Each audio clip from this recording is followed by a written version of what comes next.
பட்டாசு தொழிலுக்கான ஜிஎஸ்டி வரி விதிப்பு குறித்து புரிதல் இல்லாமல் அமைச்சர்கள் பேசி வருவதாக உற்பத்தியாளர்கள் குற்றம் சாட்டியுள்ளனர்.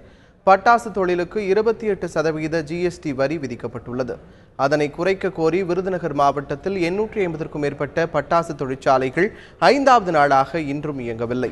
இதனால் பட்டாசு தொழிலாளர்கள் 3 லட்சம் பேர் வேலையின்றி தவித்து வருவதாகவும் 80 கோடி ரூபாய் வரை பட்டாசு வர்த்தகம் பாதிக்கப்பட்டுள்ளதாகவும் கூறும் உற்பத்தியாளர்கள் பட்டாசு உற்பத்திக்கான ஜிஎஸ்டி வரியை குறைக்க கோரி மாவட்ட ஆட்சியரிடம் மனு அளித்தனர். பின்னர் செய்தியாளர்களிடம் பேசிய அவர்கள் பட்டாசு தொழிலுக்கான ஜிஎஸ்டி வரி விதிப்பு குறித்து புரிதல் இல்லாமல் அமைச்சர்கள் பேசி வருவதாக குற்றம் சாட்டினர்.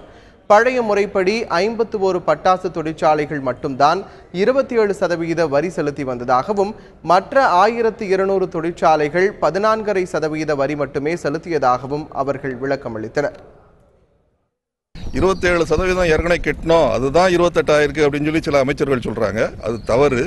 27ங்கிறது கெட்டினாங்க. எத்தனை பேருன்னா 51 தொழிற்சாலைகள் கெட்டினாங்க, பெரிய கம்பெனிகள் மட்டும். மீதி இந்த நாட்டில் உள்ள 1200 தொழிற்சாலைகள் கெட்டினது 14.5% தான்.